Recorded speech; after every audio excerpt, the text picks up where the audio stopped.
नमस्कार बंधुरा आमी सुखी बासा कामार चैनेले आपनादेर अनेक अनेक स्वागत जानाई। बंधुरा अनेक दिन पर आरेकटा रान्नार भिडियो निये चले एलाम आमी आपनादेर सामने। तो एखाने आमी नियेछि थानकुनिर पाता। এই থানকুনি পাতার আজকে বড়া ভেজে আপনাদের দেখাবো।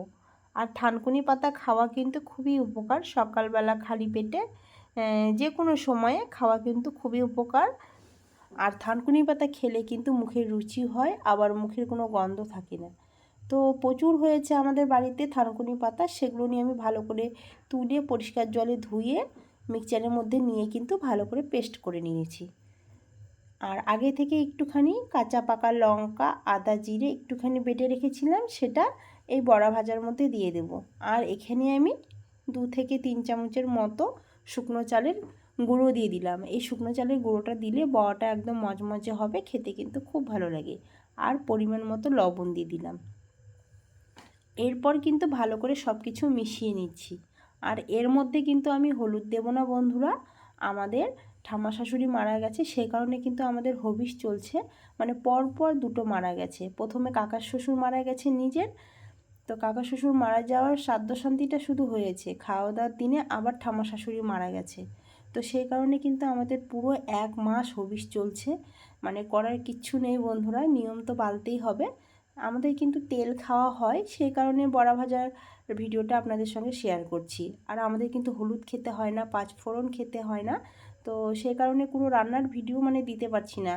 মানে সবজিগুলো রান্না করছি কোনো হলুদ ছাড়া, তো কোনো কালার হচ্ছে না, সেই কারণে কোনো ভিডিও দেওয়ার মানে এনার্জি নেই। তো আজকে একটু ইচ্ছে হলো, থানকুনির পাতা বড়া ভেজেছি, তো সেই কারণে ভাবলাম আপনাদের সঙ্গে শেয়ার করি। আর যেহেতু ব্যাটারটা একটুখানি পাতলা হয়েছে, সে কারণে কিন্তু বড়াগুলো অনেকটাই পাতলা হয়ে গেছে। আর এর মধ্যে যদি আমি বেশি করে চালের গুঁড়ো দিই, তাহলে কিন্তু বড়াটা প্রচণ্ড শক্ত হয়ে যাবে, মানে খেতে একদমই ভালো লাগবে না। তো সেই কারণে আমি পরিমাণ মতো আমি এখানে শুকনো চালের গুঁড়ো দিয়েছি, তবে পাতলা হলেও বড়াগুলো খেতে কিন্তু খুব টেস্টি হয়েছিল। আর থানকুনি পাতা বড়া খেলে কিন্তু মুখে রুচি আসে, আর খেতেও খুব ভালো লাগে। তো আমরা রোজ কিন্তু সকালবেলা খালি পেটে থানকুনি পাতা খাই, আপনারা মানে চাইলে খেতে পারেন, অনেক কিন্তু উপকার হয় বন্ধুরা।